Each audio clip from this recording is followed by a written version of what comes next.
to be recorded and shared on the social media, YouTube and Facebook pages, I suggest you just click off stop the video.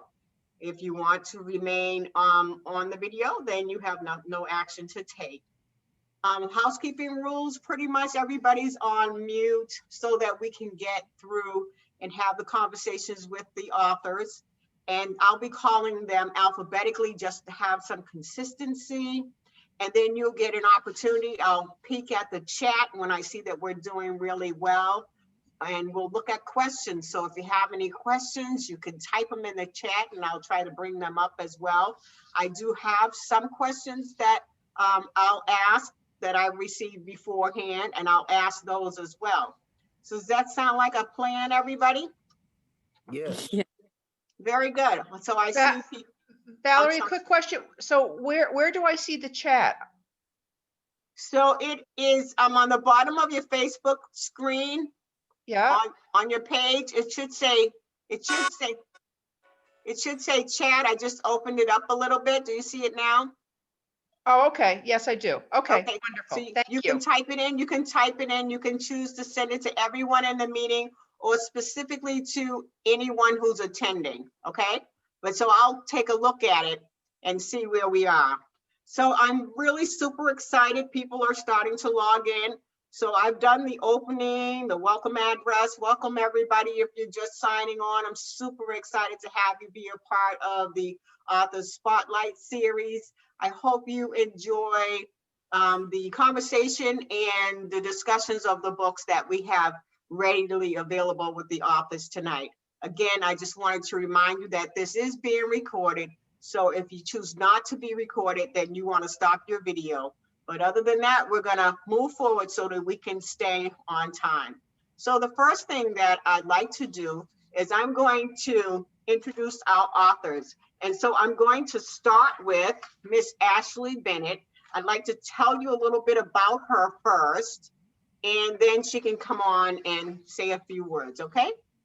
So Ashley Bennett is an empowering speaker, a visual artist, and she is a 3-time #1 Amazon bestselling author.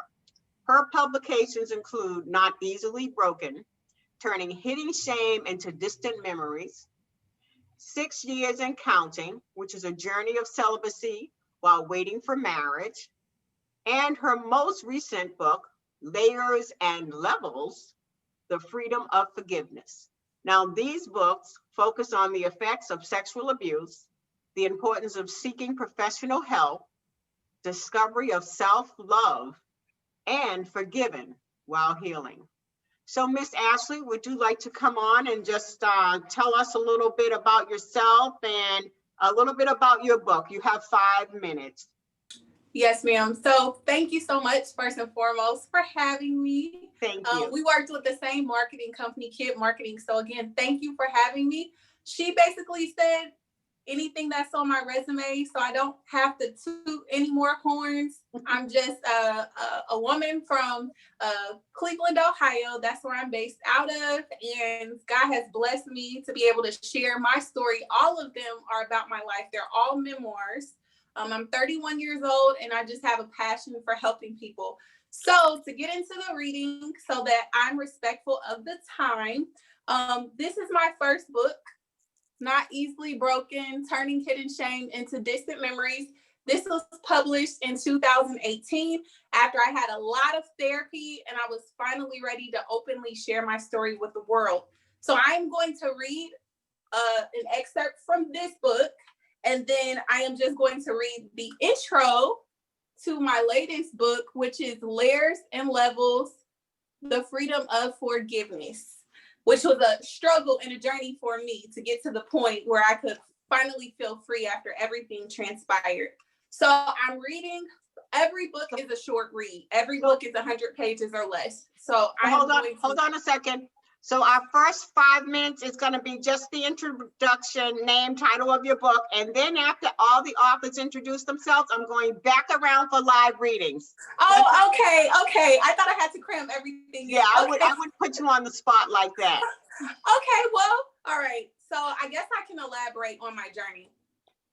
It was back in when I was about 23 back in 2012, really 2013 when I was 24, I put myself in therapy because I am a survivor of sexual abuse and I never dealt with it. However, the seeds that it planted in my life were evident, and it affected my relationships. It affected my view of my self-worth. And although I was doing phenomenal things, I had just graduated from college, from undergrad, something still felt broken. I also didn't meet my father until I was 6 years old. So I was also dealing with abandonment issues as well. So some things that I knew I had to do was, one, seek professional help, because internalizing and self-coping is one of the worst things you can do, especially when you've dealt with trauma. And so as I was in therapy, there were a few things that I did to help me during my healing process. One, I'm a visual artist, so I paint and I draw. So I visually told my story before I had this bold voice, as this little woman.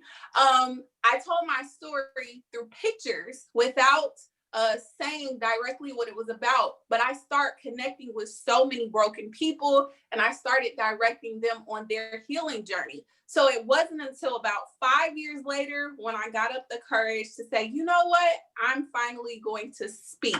And so thus these books were birthed out of that. And I did 3 books within 2 years.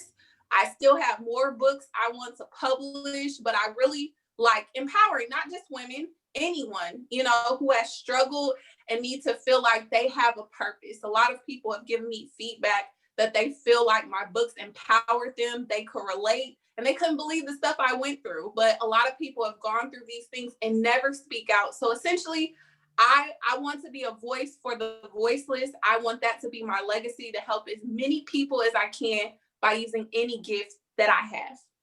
Very good. Thank you so much. You did it in 5 minutes. So thank you. We'll come back around and then we'll give you a chance to do some live readings as well. So thank you, Ashley. So next I'm going to go to Miss Vanessa Dunn. And Vanessa, I'm going to ask you to do the same.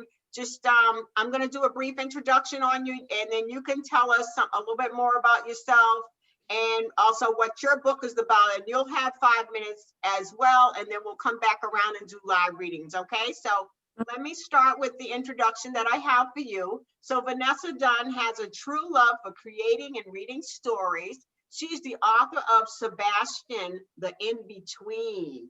She especially loves the scary ones. She is an adult that has a preference for young adults novels, YA novels, but really she just loves to read. She loves how her favorite authors are able to place words on a page and have it play like a movie in her mind. She hopes to be able to do the same with her present and future novels. Vanessa is originally from Boston, Massachusetts. Oh, it's a good thing you're not here now. No. A foot of snow. But she now lives in San Antonio, Texas. That's a drastic change in weather, Oh, yes. Yes. So she lives in San Antonio, Texas with her husband and 3 children.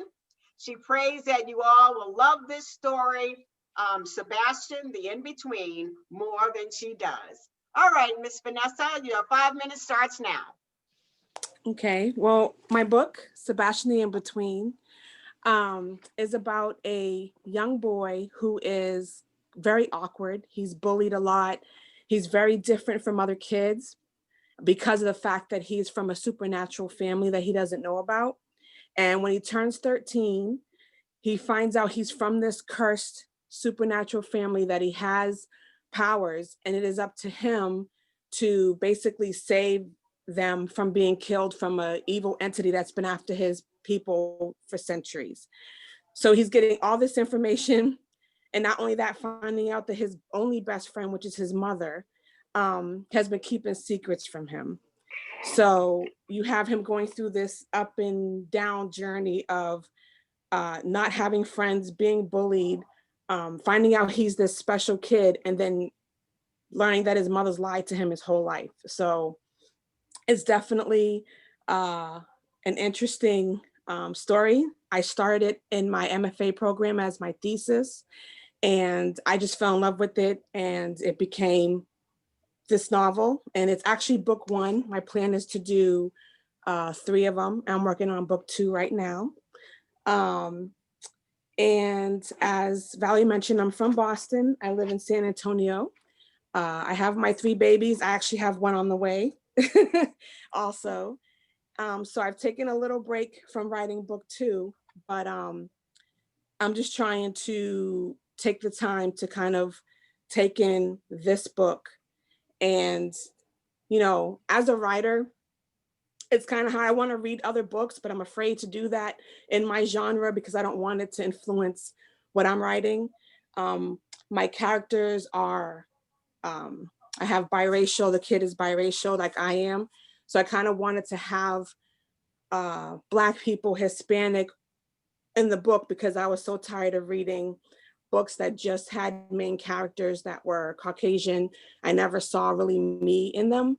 So it was important for me to also write books that have and represent me and my people.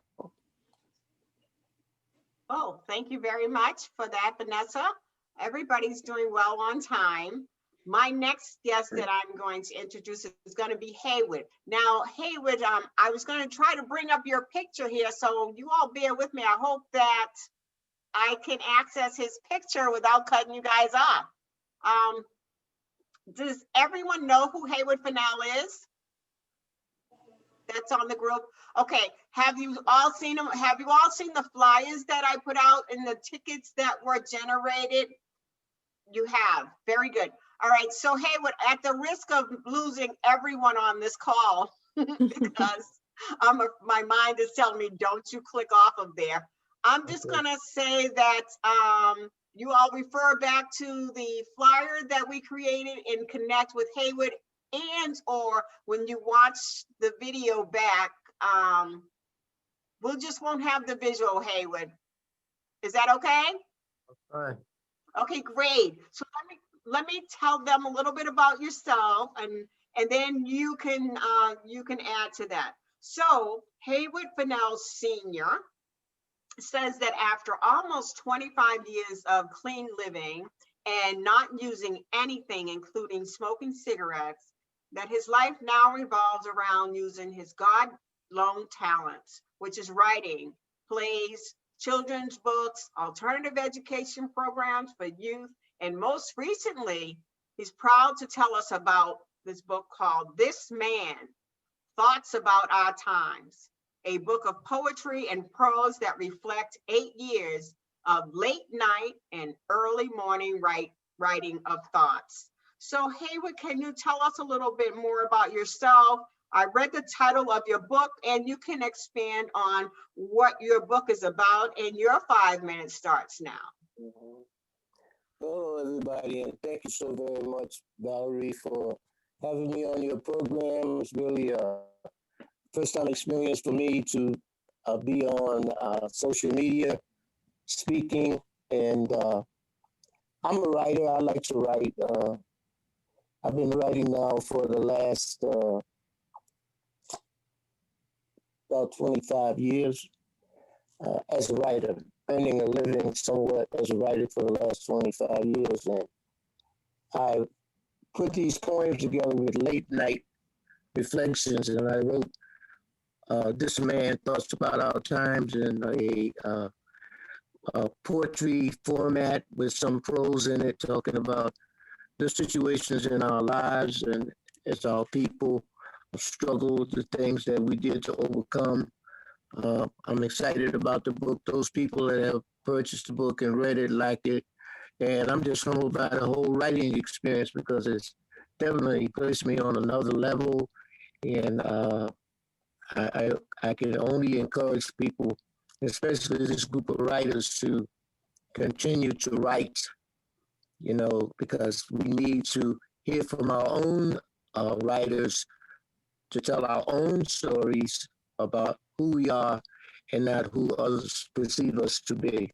Mm-hmm. I'm very happy. I'm involved in our community on several levels. I'm a veteran, but a non-combat veteran, but served during the Vietnam era in the United States Army for about 6 years. I am a great-grandfather, father, grandfather, love my family. I'm just so happy to be in this particular situation this evening. And I apologize for the technology and the breakdown and not being able to be in front of my computer and so you could see me and I could see you. But I'm just hoping that your program continues to grow and people continue to support you because this is what we need. Thank you. Well, thank you, Haywood. So it's wonderful, though, that you were able to communicate with us because we all understand technical difficulties, and at least it's not an apology. I'm sorry Haywood couldn't join us this evening. So the bright side is you're on the call. We hear you, we hear your voice, and that is very important to us. And I agree that we need to share our stories from our point of view, because oftentimes our stories aren't spotlighted. And that's one of the reasons that I was motivated to do this as well. So thanks again. And Haywood, I will be coming back around and have you do some actual live readings shortly. But next, I'm going to introduce Willie Wideman-Pleasants.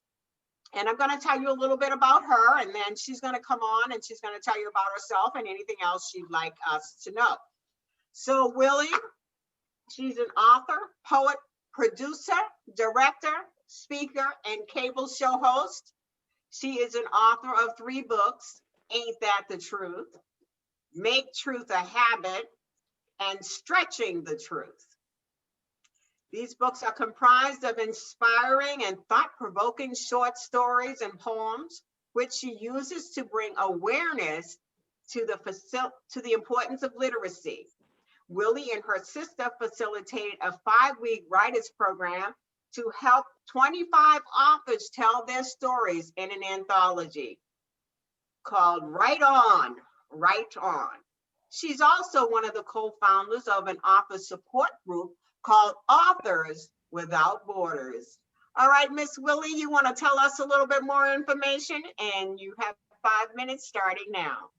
I am a longtime resident of Dorchester, and thank you, Valerie, for having me. I had to put that in there just in case I forget to say it. Thank you. I have a University of Mass degree. I also, which I didn't say, I am a radio DJ. My show is The Village. It's on WBC ALP 102.9.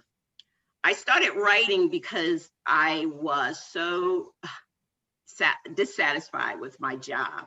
And I thought that there had to be more to life than just working a 9-to-5. And that's why I started writing. I wanted to write about everybody at my job because my first book, Ain't That the Truth, was about a relationship and a dysfunctional people in a workplace that I was just having problems with.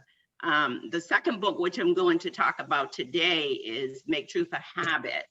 And my third book is in being republished. So, and they're all self-published. And I did that because I really wanted control of my own work. And I didn't want to leave it up to anyone else. I learned the do's and don'ts of publishing my book. And that's why I ended up co-founding with other authors, a author support group called Authors Without Borders.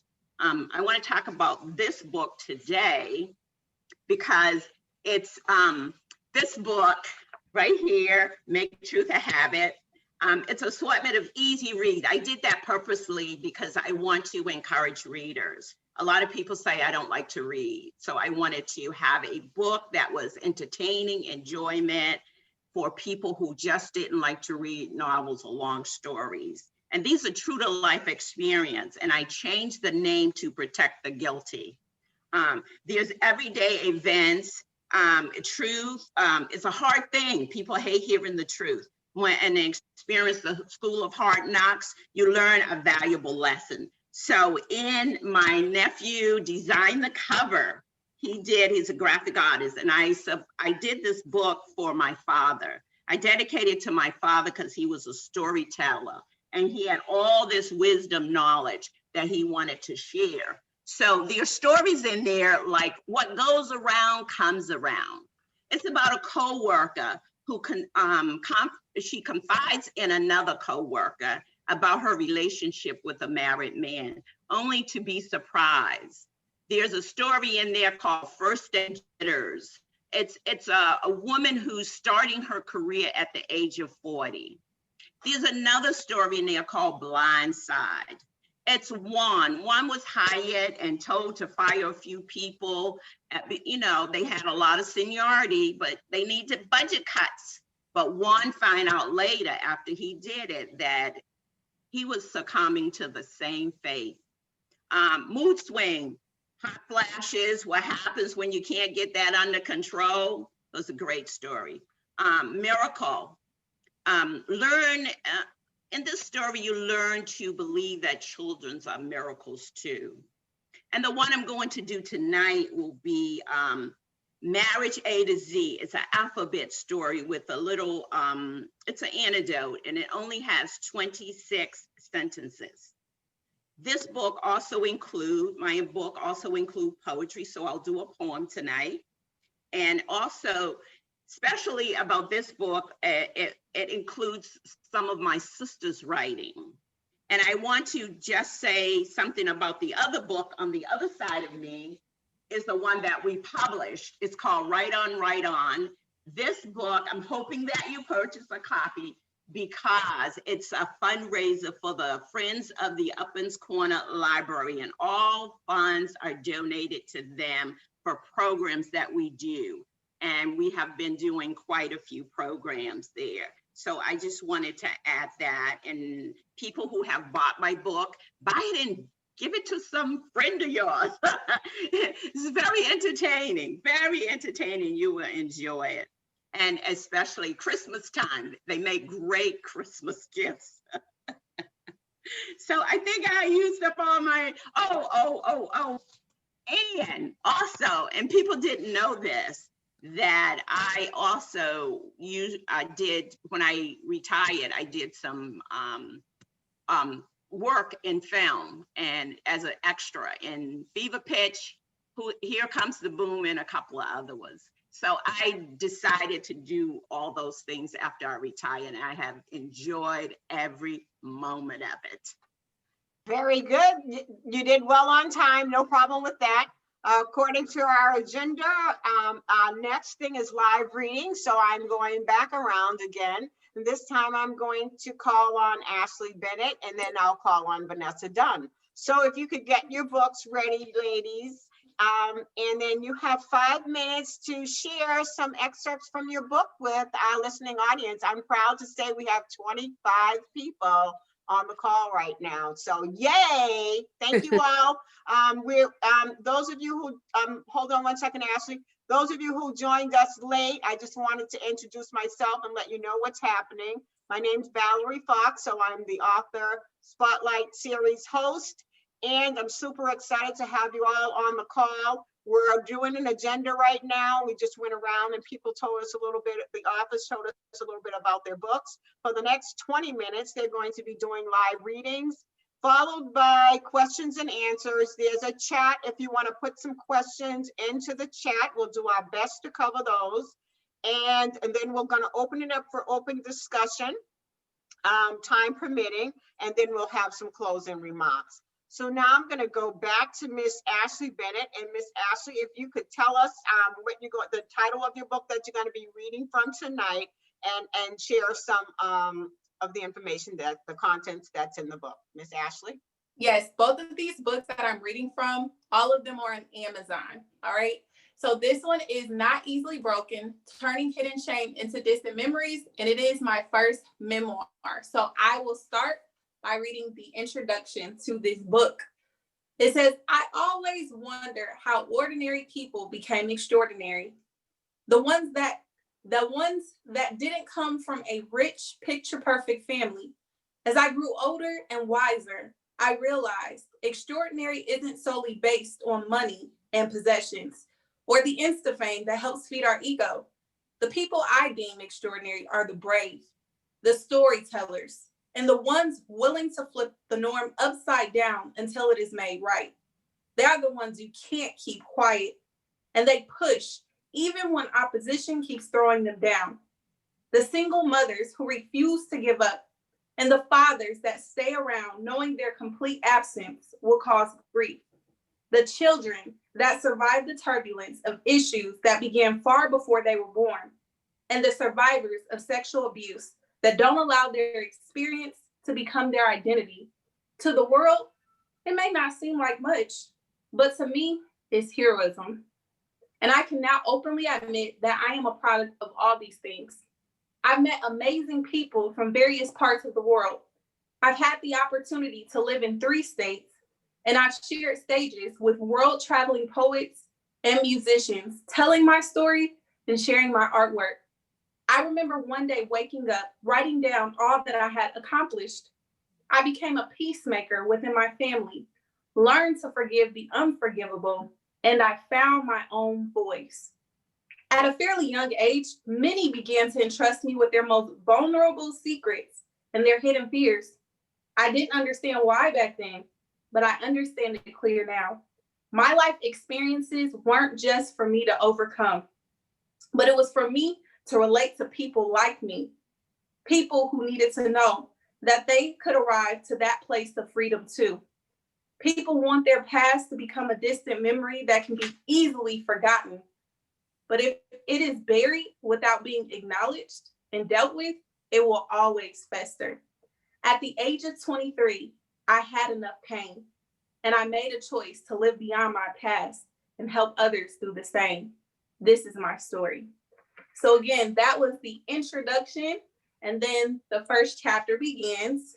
And I'm going to read an excerpt from my latest book. This one just came out in August of this year. It's called Layers and Levels, The Freedom of Forgiveness. So it's a continuation, all right? So this introduction, it says, basically me forgiving family members that weren't stepping up to the plate when I was going through dealing with sexual abuse and all the issues I was going through, as well as forgiving the people who violated me. So the introduction says, I am known for taking the risk of starting conversations people don't want to have, especially in families. The kind of conversations that crawl under your skin, refusing to leave, snatching the hidden things from under a rug left to be cleaned from past generations. This job, my job, is one where you cannot be afraid to get your nails dirty, your heart broken, your name defamed, or even have people you love dearly walk away from you. It is without a doubt a tough task, but a necessary one. What task is it? It is to be the fly on the wall observing, taking things in you don't want to know, but you do. It is to see the writings on the wall that were never meant to be read, and you run to the walls, trying to scrub the words away so generations after you never have to see them. With bloody knuckles and teary eyes, you want to make peace with the past you were left to fix. But then you hear these words that make you feel disrespected, unheard, and weak. You hear, forgive them, for they know not what they do. I'd rather shout the words conviction, justice, vengeance. Instead, here I am, again, exerting more energy to make right what I didn't make wrong in the first place. Where is my peace? Where is my hope? I feel robbed. I didn't ask for this. And that's it for the intros. Thank you so much, Ashley. That is just amazing. The fact that you can come on right now and share just these bits and pieces of your journey and the pain that you went through, and the fact that it's not easy to forgive people, and the fact that you're giving us the tools that we need to learn about how we can be free by doing that act of forgiveness for both ourselves and the others. So thank you so much, and we'll get an opportunity to talk to you again.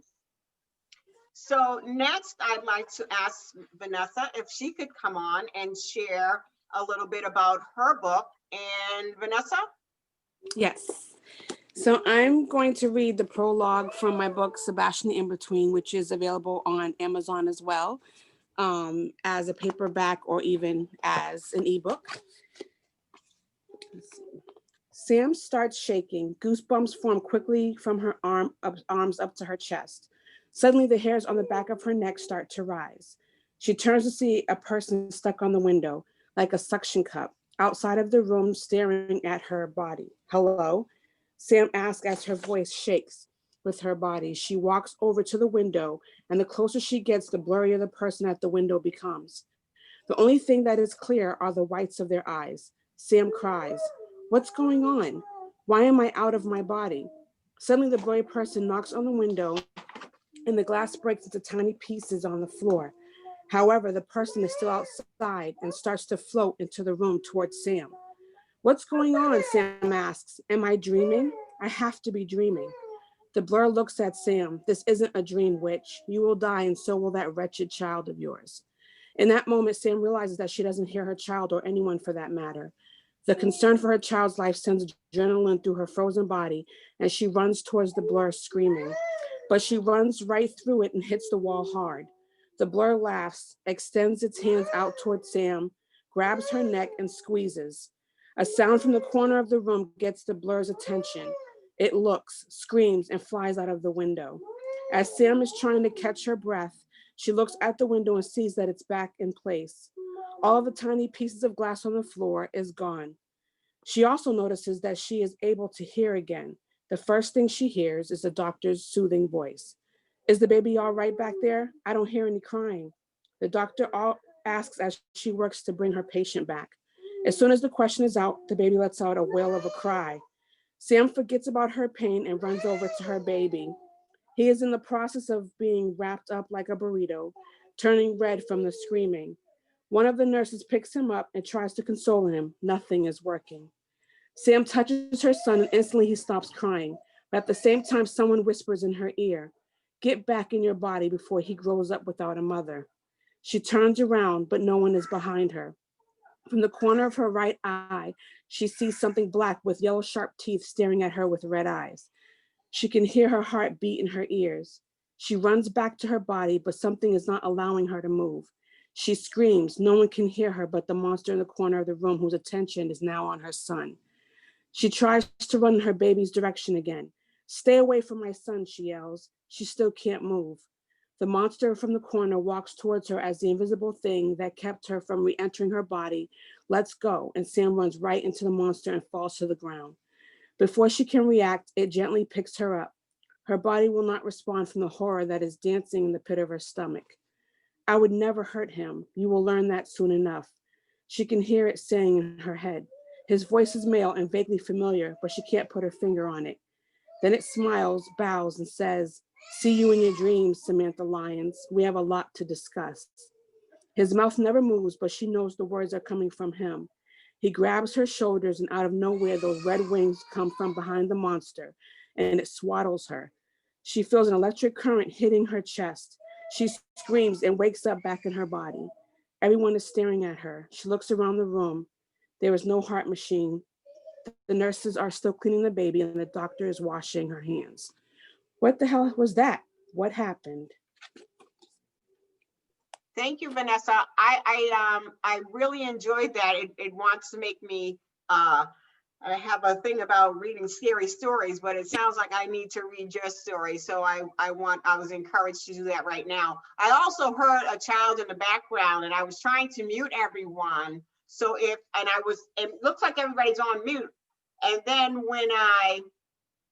then I said to myself, I wonder if she's putting any sound effects on in the background. So if I go and mute everybody and then mute her out, that will not be a good thing.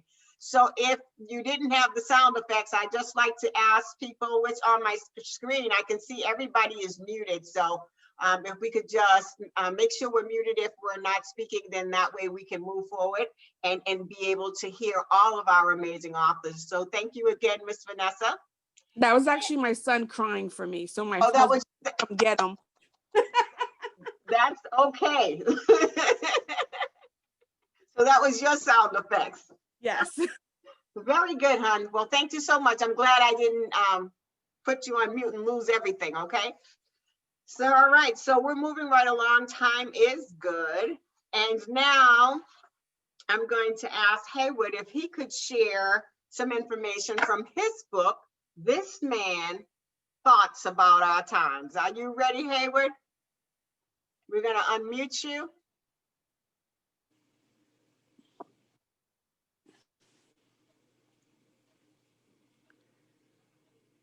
Haywood?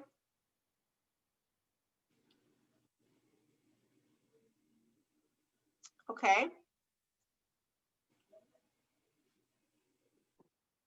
Hello. There you go. Okay.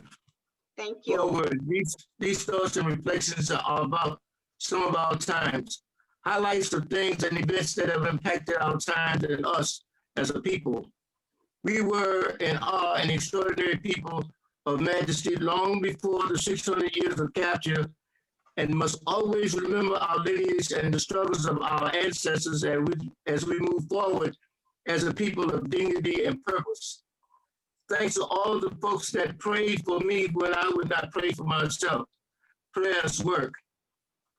And my first poem is called A Mountain Called Never. It's filled with challenges that sometimes begin with self. It is a place where height can become confusion without understanding that the climb begins with one step.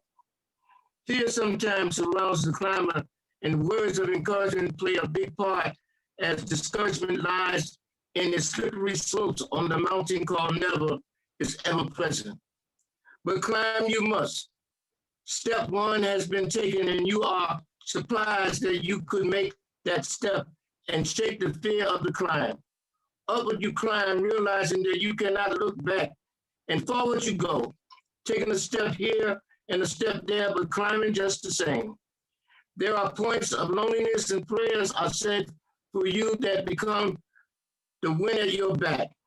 Temptations are there to quit, but you have gone too far to quit.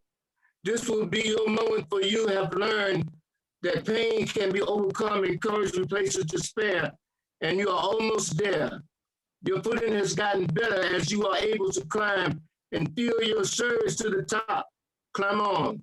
It is the only way that you will reach the top, no matter what others that you have left behind say or think. Climb. And so the next poem that I wrote came about during the Katrina hurricane in New Orleans. What went wrong? The weatherman made a prediction, but God made it a contradiction. As the mighty winds and pouring rains turned and changed its course for land, crashing and thrashing, then trashing everything in its path, scattering homes, cars, and people with rising water, swollen rivers and houses, floating like boats, cars with no drivers, just floating along. Trees uprooted with power lines grounded from the falls. People everywhere and nowhere, cries day and night. People across the nation in flight, seeing images from the media of a forgotten people in a place not recognized. New Orleans, the black city of Atlantis, not Atlanta, Atlantis submerged. Death and dying arrive with the president as he looks around, hearing cries of blame, no shame as he stands, pondering an answer to, where is the National Guard? A question we can all answer, not here. No place safe for the weary ones except the rooftops of their homes, waiting for the late rescue and the much too late help for some bodies floating in watery graves, passing floating homes, now floating coffins for others yet discovered. Man, woman, and child in their watery graves, the once proud descendants of slaves. Their cries were heard, but not by a timely government. People were known and not known, began to show up with water, food, medicine, and clothes, while with shoulders to lean or cry on, underlined with love. Too late. To point the fingers of blame, for there is no shame. Just words and a question. What went wrong? So those are two pieces that I wrote for my book. I hope that you like it. It's at Fugel Bookstore. You can get it at Fugel Bookstore, or you can purchase it directly from me, Haywood Fennell 5@gmail.com. Thank you. And thank you, Haywood, for sharing that with us. It was very, very touching. It took us on a journey and reminds us just how, our lives can change, and that the help of some people is the bright light, and then there are some who just totally act like it's not happening in our world. So I could feel your passion coming through the phone, and I just want to say thank you again for your heartfelt poems, and that yes, we'll come on again and then talk about how we can reach out and connect with all of our authors.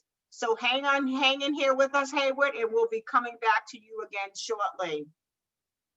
So our next author is Willie Pleasants, and if you could come on and share some information from your books or books, and you have the floor. This poem is called A Great Poem. If I could write a great poem, I would compose voices to be remembered long after I'm gone. I would mentally walk you over beaches that felt like cotton beneath your feet. I would use words to stop judgmental thoughts, one that prejudge women and men because of their sex and color of skin. If I could write a great poem, I would evoke emotions that paint Black images in your mind, make you colorblind. The power in my word will float into deaf ear, giving them the gift to hear. I would use expressional forms to free thoughts, capture the ones that got locked out, catch them before they fall through the cracks. If I could write a great poem, I would articulate phrases that danced in metaphors and similes, making every word clear from my mouth to your ear. A musical score of rhythms and rhymes, showcased in prime time with a talent of divine. I would use my gift to celebrate, educate, elevate that distorted mind to a higher plane for a spiritual gain, one that can only be obtained if I could write a great poem. And this one is a short story. It's a short story called Marriage A to Z, and I'm going to try to get through it. At the end of 25 years of marriage, I was sick of fucking me done. Bob hadn't had a romantic bone in his body or accepting of new change.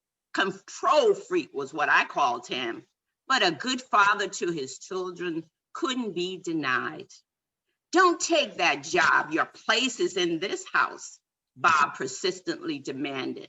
Except for hosting a few dinner parties for Bob's client, I hadn't pursued any of my goals. Fortunately for Bob, I had put all my effort into being a wife and a mother, and none into pursuing my dreams.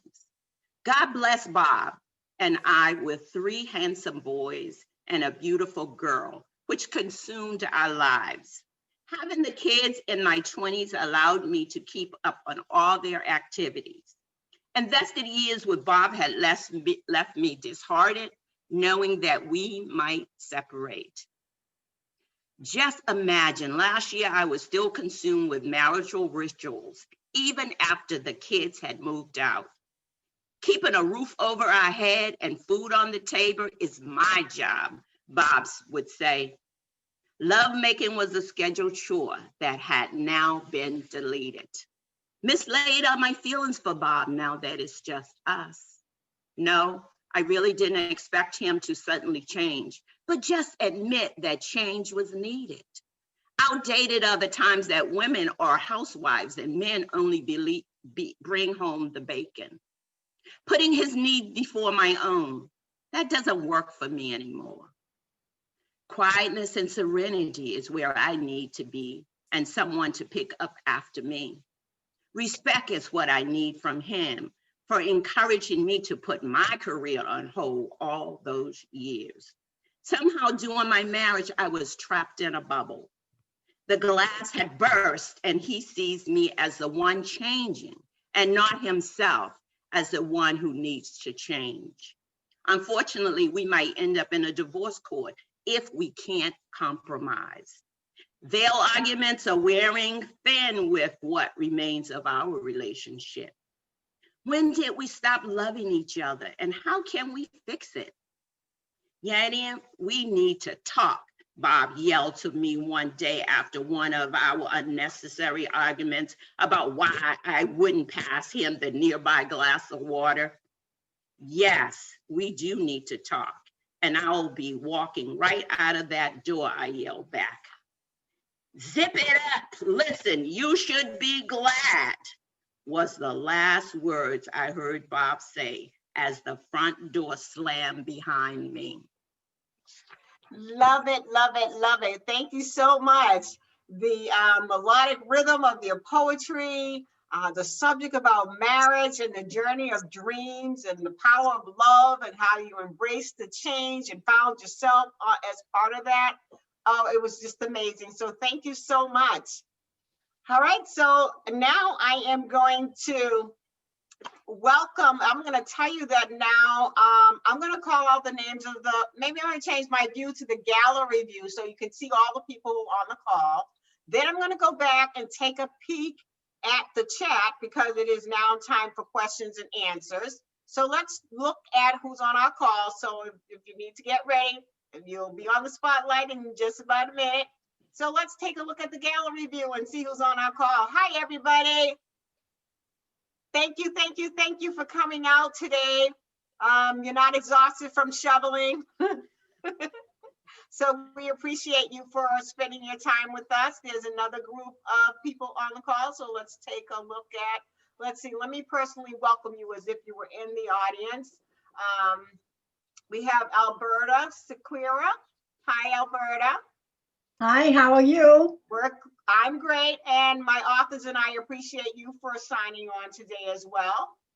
We have Jackie Parker. Hi, Miss Jackie. Hi. How are you? Hi, Vanessa. Hey, let's give our virtual waves and hugs. Thank you so much for joining us.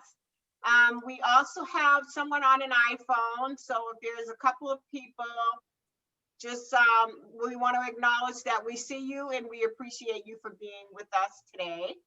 And there's Bill. Bill is also joining us. Hi from us all. And there's Carol and Kat Scully, Cordelia. Hi, Cordelia. Cordelia was one of our featured artists last October for the first author spotlight. So if you had a chance to join her, you'd see her here now. So welcome, welcome, welcome. Then we also have Melissa West. Thank you so much. Hi, Melissa. And we have Sheila Burke. Sheila Burke is on the call as well. Let me see. Yeah, let's see. Okay, I have her on here we go. All right, so let me show the next page. That helps. So, all right. Hi, Sheila. How are you? Good. Thank you for joining us. And Sheila was also one of the authors on the Author Spotlight series, that very first one. I'm really proud of that. So thank you for being able to call in and join us today. There's Sylvia. Sylvia, thank you so much for being with us today. Ted Lewis. Hi, Sylvia. So bear with me as I switch back and forth, because if I see a person on here, then I would at least like to show their face. Here's Ted. Hi, Ted. How you doing? Thank you so much for joining us. And then we have Terry Dumas. And, oh yeah, there you go. Beautiful. And let's see, coming on down to Tamiqua. Tamiqua in the house. Let's see. I'm just going to switch. Maybe you're on page 1. Tamiqua?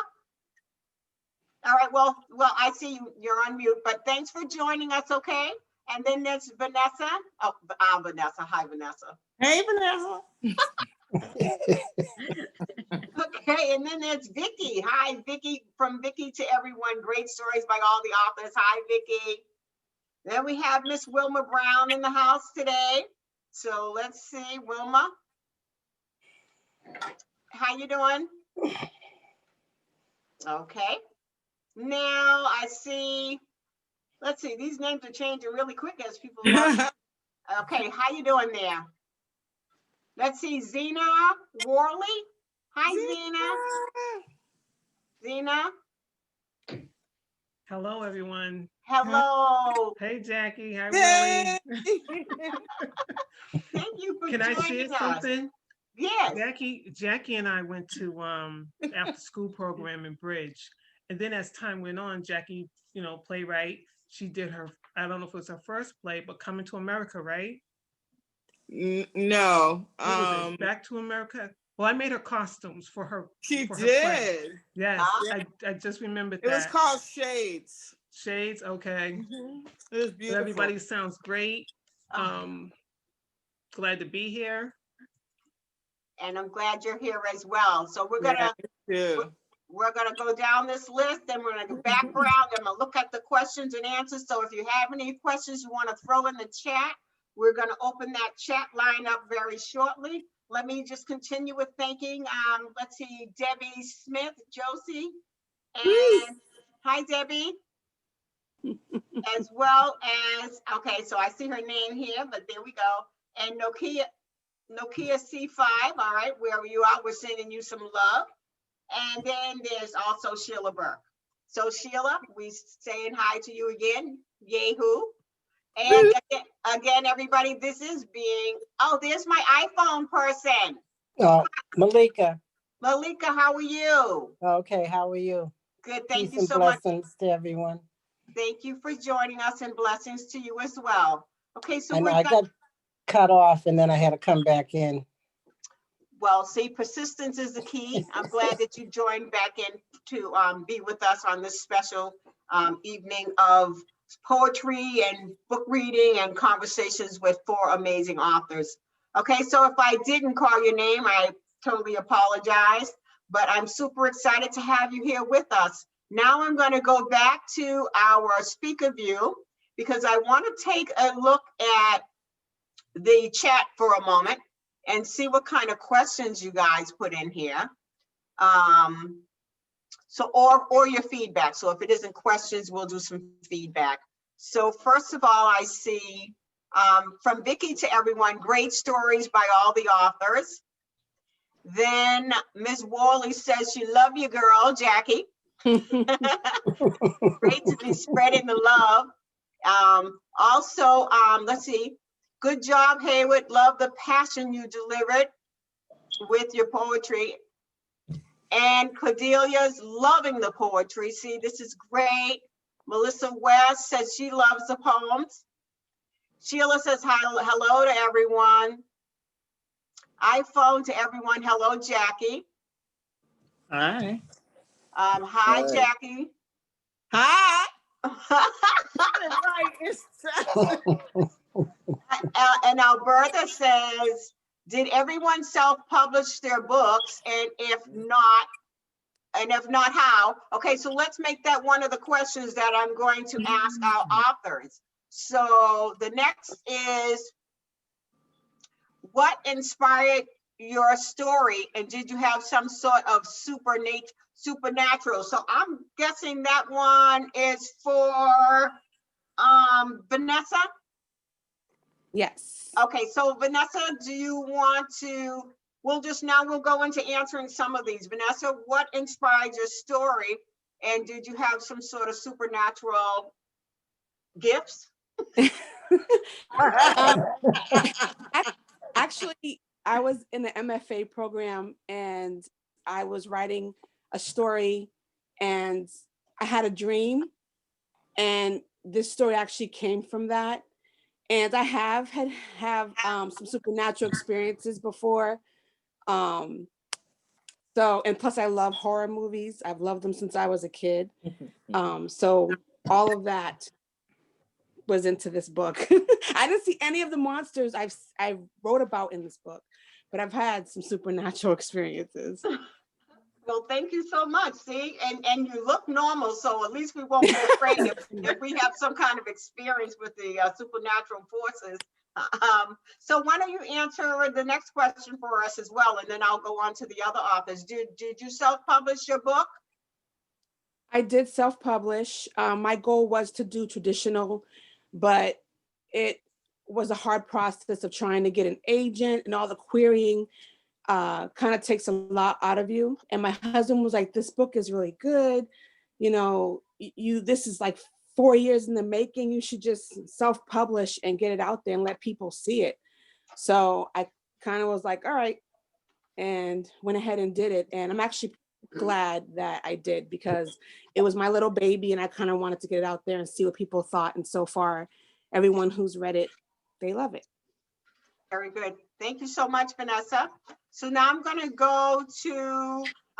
ask that Ashley, if you're still with us on the call, can you share with us, did you self-publish your book? I did. Oh, sorry, go ahead. Oh, no, I'm sorry, hon. There you go. I'm looking for you on my screen. So tell us a little bit about your book being published and maybe some tips that you'd like to share. Yes. Someone also just asked something, I think, about my celibacy journey. I don't know if you want me to answer that too while you have me. Oh, yeah. Will you do that? Thank you. Yes. So let me see.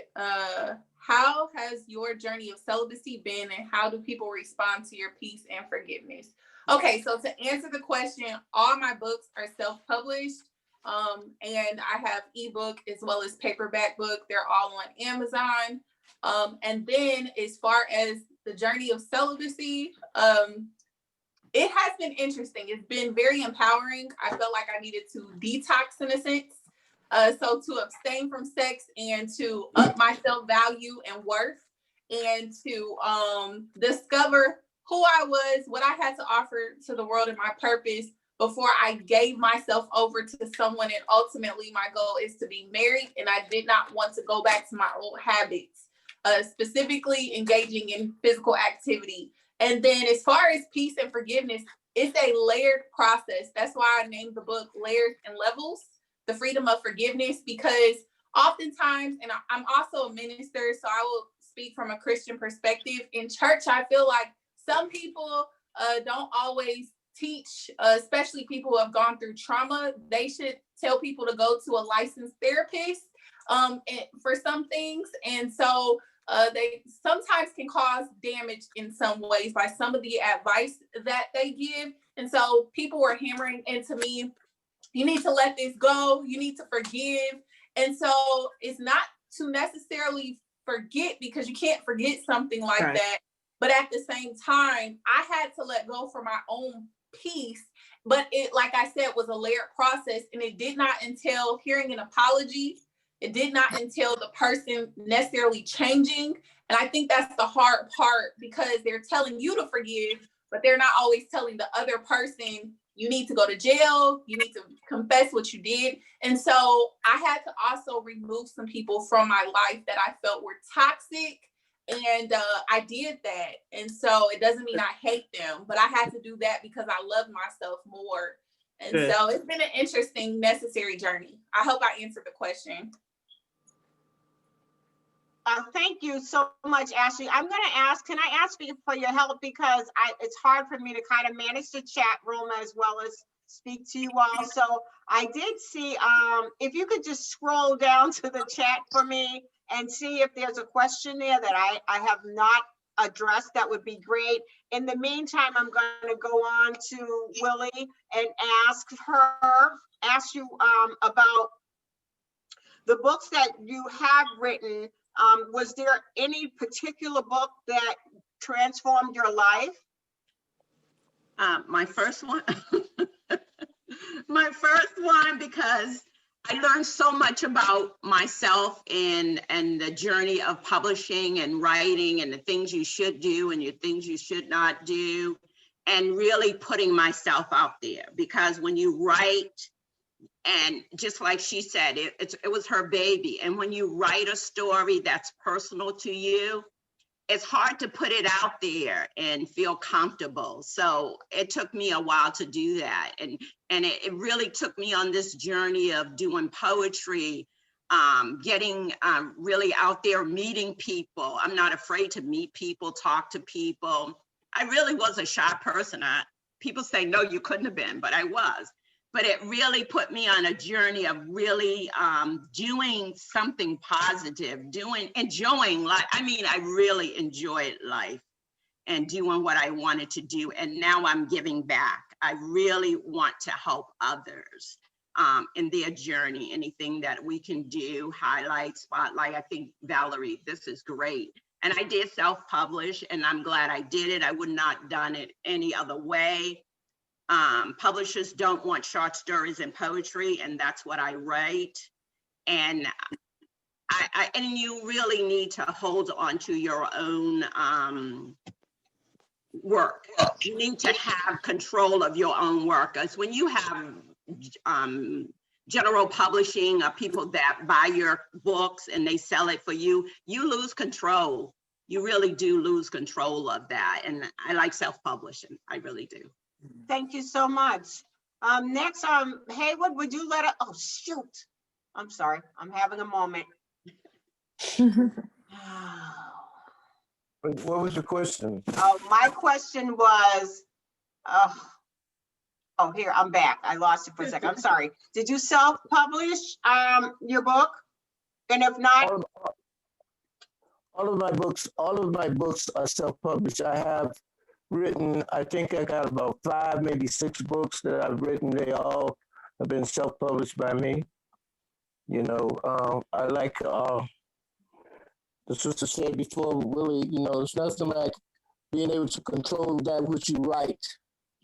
And in terms of selling it, you know, you just gotta hustle a little harder, you know, and convince people that it's worth reading, because it was worth writing. You tell a story about our people in most cases, and we don't have enough of that. So I tried some of those publishing companies, and I didn't like the way they were talking to me.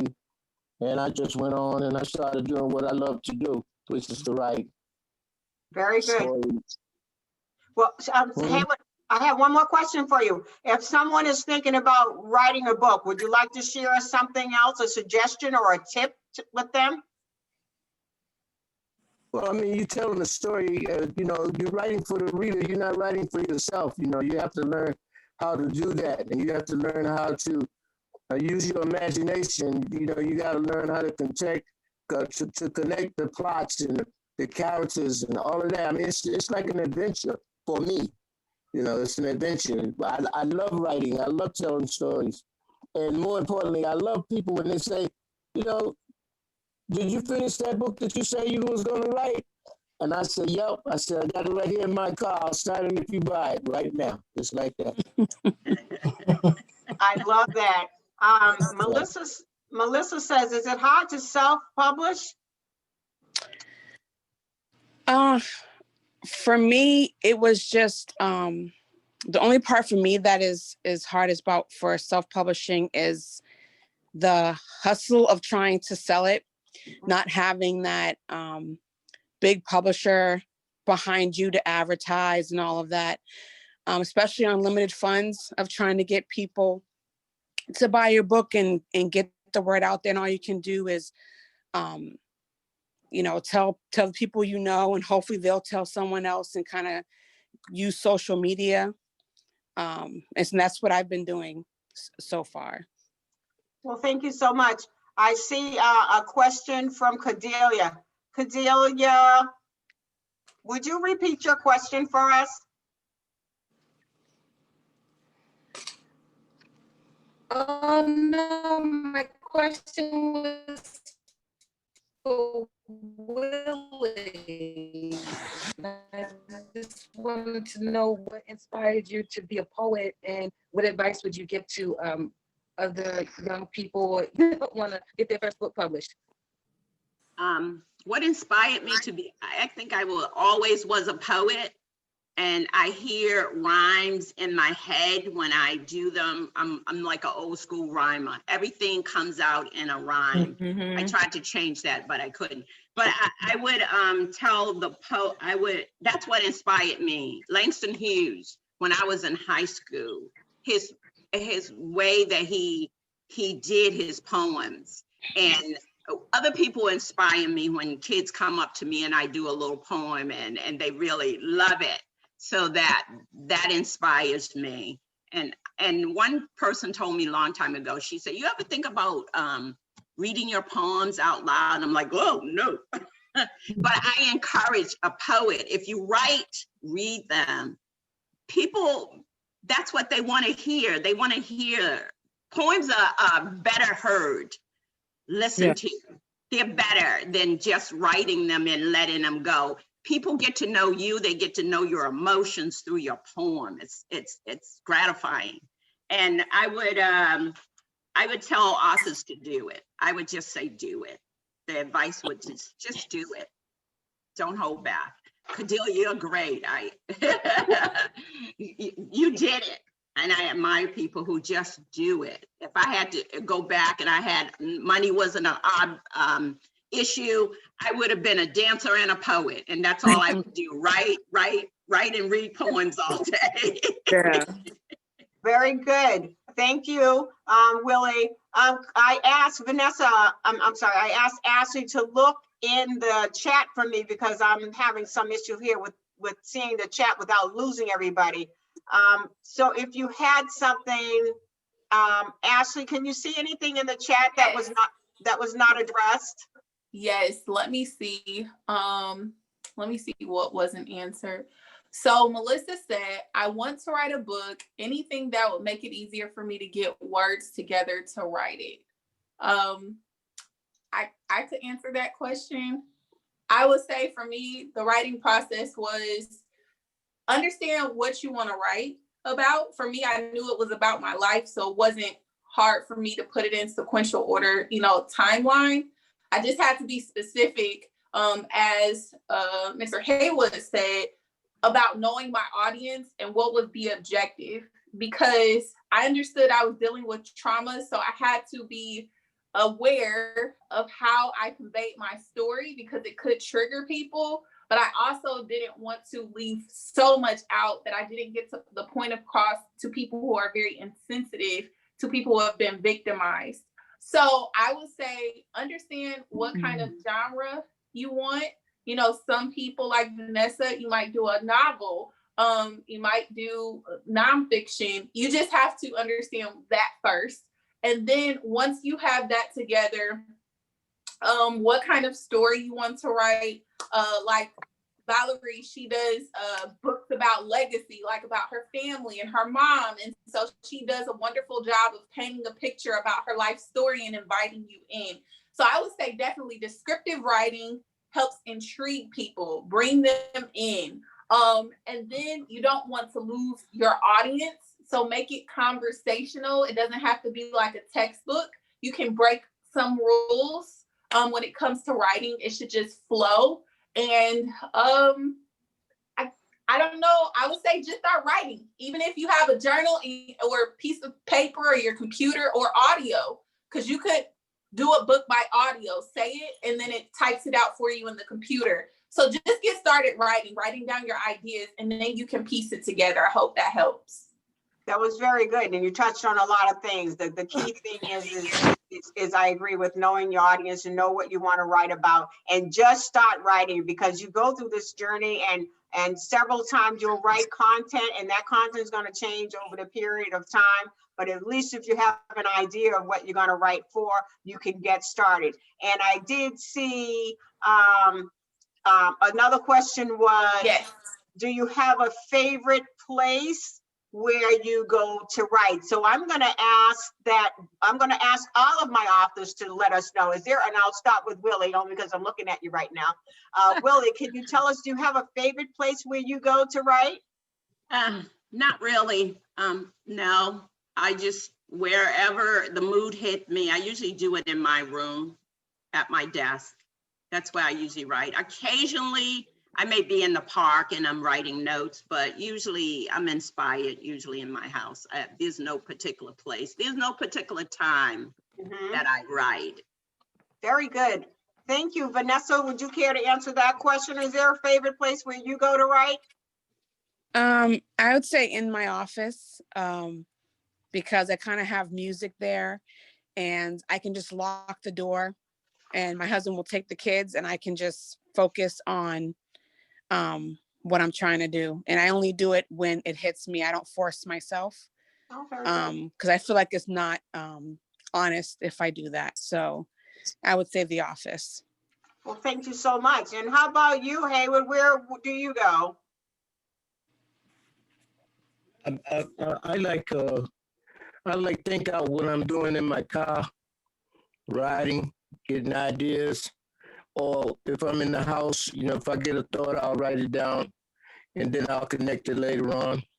It's just a wonderful thing to be able to create a character when you're writing. Nobody knows him. You don't even know him or her or what the situation is, and you create all of this. Oh my goodness gracious! Sometimes I'm at my computer and I'm laughing to myself, because I'm creating something out of nothing from my mind, and people later on will appreciate it. That's such a wonderful thing. I'm telling you. Very good. Thank you all. So listen, I'm gonna, Vanessa, I'm sorry, Ashley, I'm gonna put you on the spot again. Is there something in that chat that I may have missed? Yes, Again? we have a new question. It says, to Vanessa, how do people respond to your story, the good versus evil angle? So far, I've gotten a lot of great reactions to it. And I think it's because in my story, it's not the typical, if you see a monster and it's creepy, it's a bad person. And then if you see someone that looks angelic, they're a good person. Some of it is switched. So I think that people kind of like that. Not to judge a book by its cover, sort of. So I've gotten a lot of great feedback about that. Valerie, can I make a comment? Please make a comment. Well, the first thing is for you. What you're doing is so important. It's a platform that is amazing, and you do it really well. Thank you. So first, I wanted to say that to you, and to Willie and Ashley and Vanessa and Haywood. Also, I hear Sheila wrote a book, and I believe there's another person who's on. Was it Vicky? Somebody else wrote a book. Anyways, writing is an extremely hard thing to do. I'm more of a playwright than I am a novelist, but I write those as well. Ashley, your story is so necessary. In the Black community, we don't like to talk a lot about abuse and how do you heal, from that. And there's someone who needs to hear your story. And the same way with your short story, Willie. I mean, it's empowering because so many women are stuck in that. And it's not to say as soon as you have troubles, go. It sounds like you were trying and trying and trying and trying. And the best thing you could have done was free yourself so that you can write your poetry and write your books. And Haywood, I've known you for a long time. And I still have your book, Kuda. Is that the name? I remember when you first published that. I have your book. And Vanessa, I'm really extreme. I read your book, and I'm not a scary kind of book reading person. The thing about your book, it is the imagery is as beautiful as it is frightening. And I liked being frightened because it wasn't one of those things where the back twists and turns up the wall, like the brush or something like that. It's a human story and talks about our fears and those things that we think we see. So you're all necessary and important, and I'm proud of you all. It's hard to write. So I just wanted to say that I'm very extremely honored to be here listening to this. Well, thank you so much. Thank you. Thank you. Yeah. And thank you for taking the time to even share your expressions with us, because we all, as authors and writers and poets and just ourselves, we need to support each other and hear that so that we can feel empowered. So thank you, Jackie. We do have another question. Okay. Vicky says, when you develop a character, is the character someone you like or dislike? And who's that? Oh. It could be both. You always have to have an antagonist in the story, somebody that hates, somebody that people love to hate. That's so true. Okay, so we're at about 8:15 right now, and I want to give my authors a chance to share with us how we can stay in contact with you. And if you've already mentioned how to get your books, if you could just mention it again.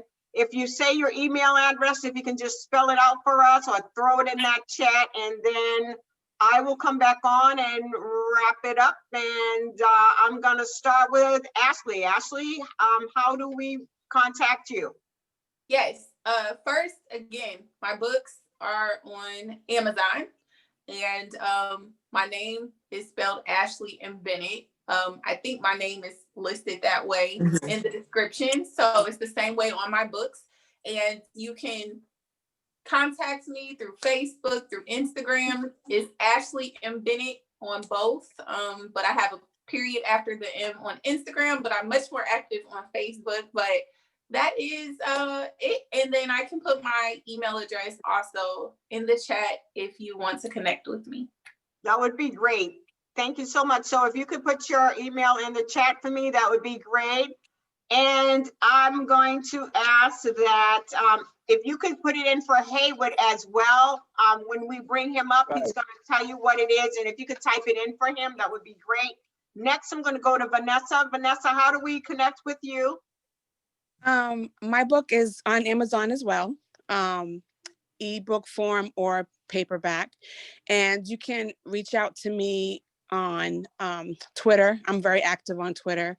And my handle is at Van, V-A-N, Aspasia, A-S-P-A-C-I-A.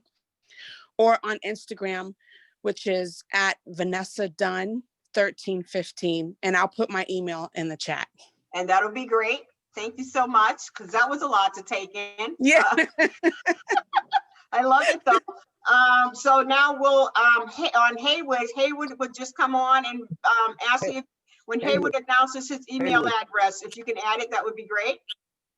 No, I have web pages. I have websites. Okay.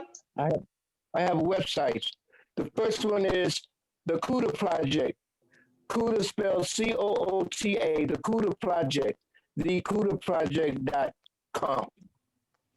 And then I have another website called thetheomtc.com.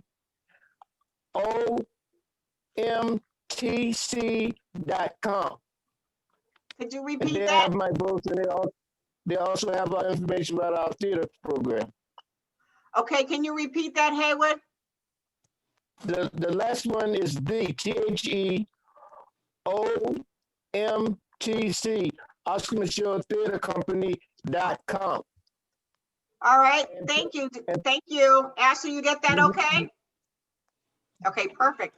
All right, and next we have Willie. Did you give it to me already? Now I'm so engrossed in this whole thing. No. Thank you. You can reach me on Facebook, Willie Pleasants on Facebook. I have a web page called Willie. It's just a Facebook face page called williepleasant.com. I left my email, willie@aweb@gmail.com. My show, Willie's Web, is at bnntv.org under Willie's Web. You can catch all my shows there. My radio show comes on twice a month at 102.9 FM. Let me see. I'm busy. And I just want to say to any writers, if you're interested in writing, we run lots of classes at the Uppins Corner Library. Please check out my email. Send me an email if you're interested. You want to get some tips on writing. Please, we are here to help you on that journey. So are you doing it virtually, Willie? Yes. Okay. Yes, and I'll be teaching at Ollie program in April. Very good. All right, everybody. So we did our round. So now I want to take a moment just to share a little bit about myself too, because I've done a couple of things.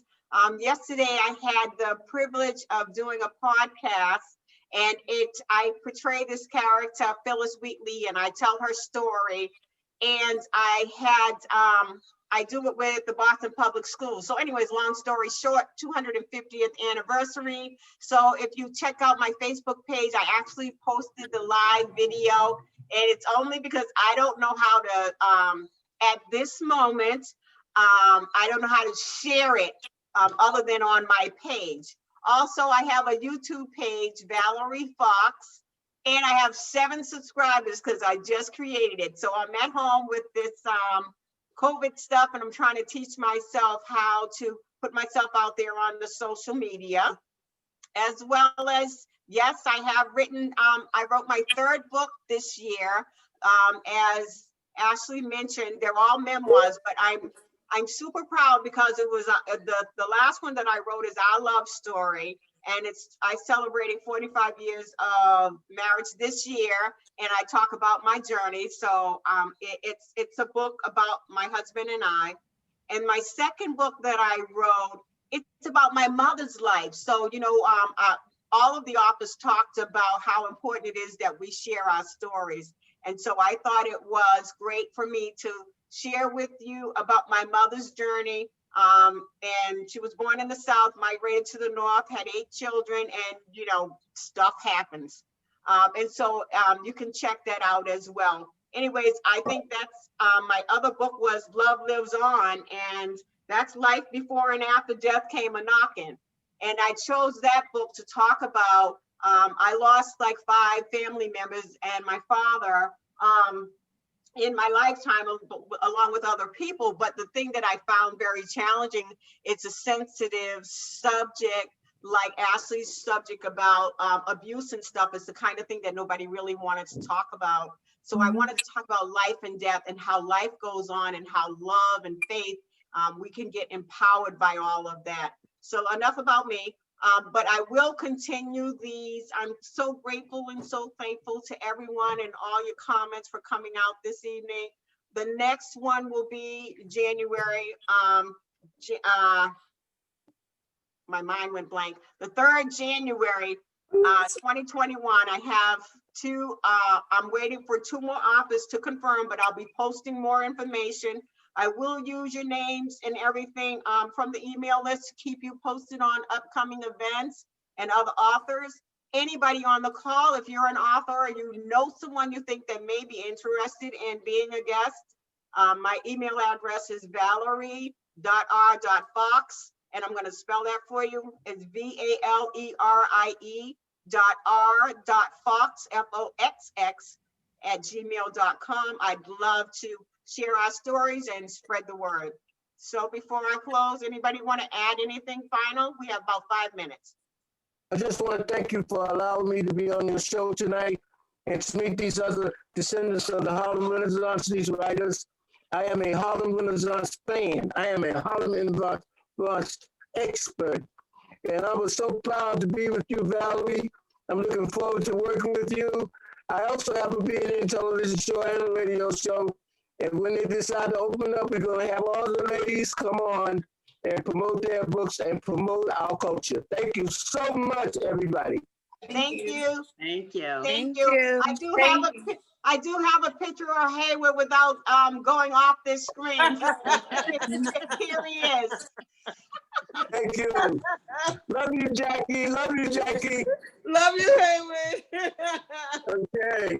All right, everybody. I just want to thank you, Valerie, for having me on. And I want to thank all the people that know me that came on. Thank you for your support. I appreciate you guys. Thank you so much. This will be recorded. I'm going to share it with all the authors. And if they want to send you the link, that's fine. And if you want me to send you the link, again, you can send me an email. I'm going to send all the authors, but any of our attendees, if you're interested in seeing this recording, send me the email to Valerie.r.foxx @gmail.com. And it's also going to be available on my Facebook page. And my YouTube channel. Hey, I need to get my subscribers up there. All right. So help me out. Yeah. No problem. All right, everybody. It's about 8:26. So I respect your time. I thank you. And Good night, everyone. Thank you. A message from Thank you. Ted Thank Lewis. you. I'm sorry. What were you saying, Valerie? I'm sorry. I just saw a message from Ted Lewis about something. Ted? Yes, I'm having a holiday musical show that I'm putting on BNN. Check the BNN at bnnmedia.org for scheduling time. Okay. Thank you. Awesome. Everybody. See you later. Have a great evening. Thank Be you, safe. thank you, Spread some thank you. love. Sam. Yeah. Bye. Bye. Be Jackie, see safe, you. mask up. Willie, thank you. Yeah. Up. Mask up. Merry Christmas.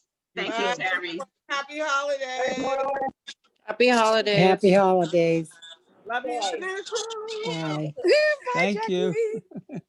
Love to Bob. see you, Jackie. Willie, you surprised me. Why? What did I do? That rendition of poetry was amazing. Oh, thank you. Fantastic. Yep, I'm not ending the call. I'm letting everybody sign off and then I'll stop the recording. So, Okay. all right, I think that's fair All right. enough. Thank you. Okay. Thank you, Happy Sheila. holidays, everyone. Same to All you, right, same to to you. you. Happy holidays. Thank you, Valerie. Thank you again. All Good right. night. Good night. Everybody.